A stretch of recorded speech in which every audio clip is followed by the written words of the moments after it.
Hey music enthusiasts!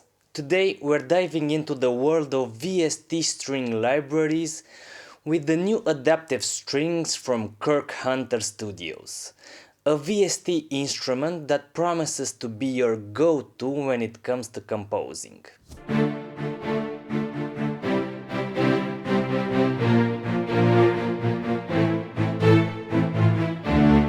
It is packed with features and it has a clear and easy to use interface.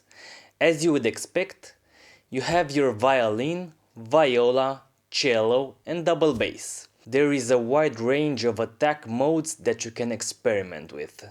The normal spiccato with a very clear and precise sound.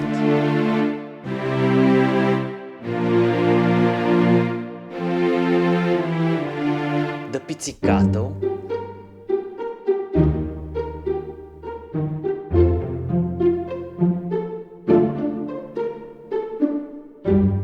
The staccato, which I really like as it has a really good distinction between sounds.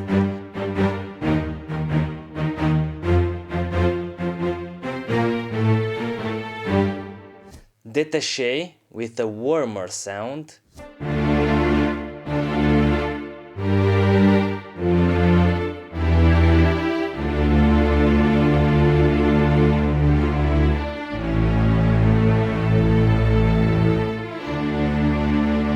Legno and Bartok pizzicato that have that percussive element to them.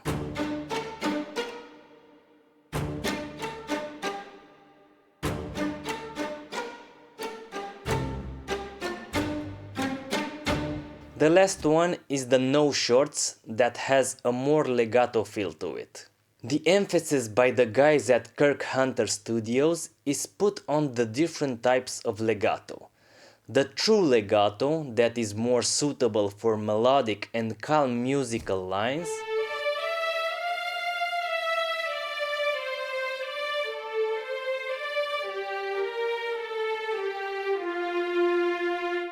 and the bow legato, which has a more defined bow action between the notes.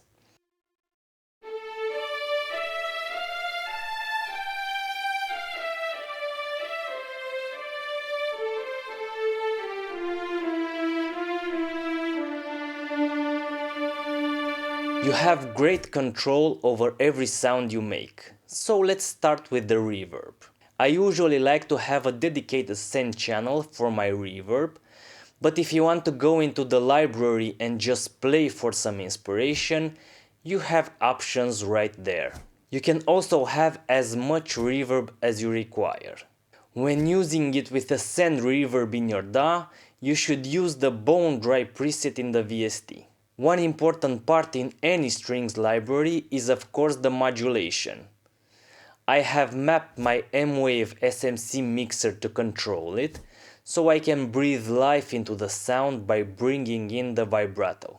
Paired with the volume control, it more accurately mimics the real-life playing of an orchestra. The last big control on this is the speed of the attack, where you have some presets like slow attack or largo, where it lets the sound feel more intertwined, or the presto preset that has a fast attack and is suited for precise and rhythmic playing.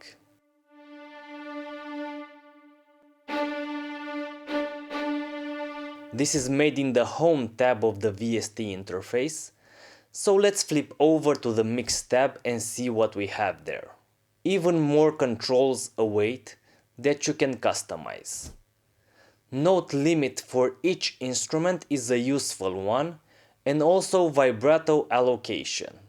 What does this mean?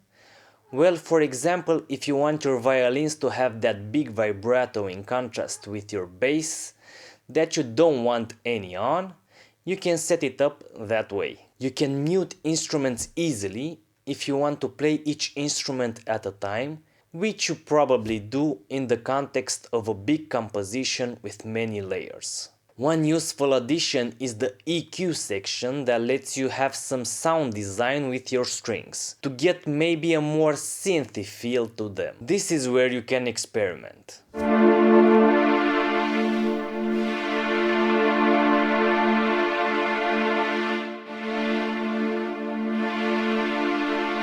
mic's position near, mid and far are also really important if setting a mood is what you need. Switch between them to add diversity to your composition.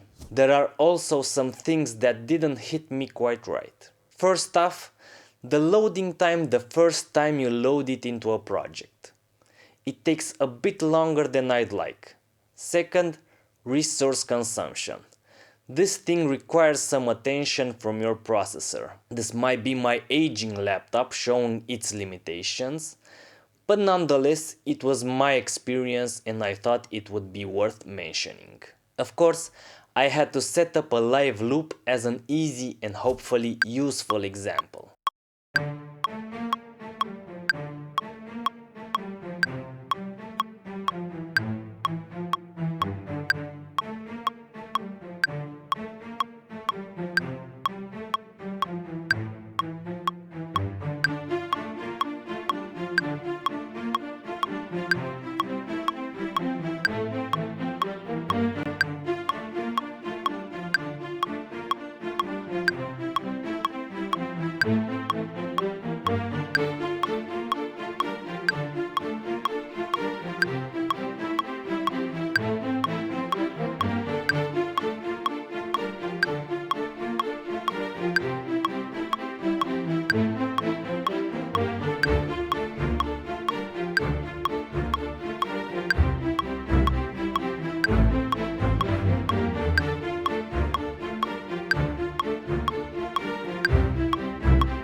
Is this going to replace all of your strings library VSTs? Of course not. But the quality, the customizable aspect and the inspiration factor are all there, so it will surely be one of your most reliable ones. Also, if you want a reliable piece of gear to go with your strings VST, check out this video. Cheers!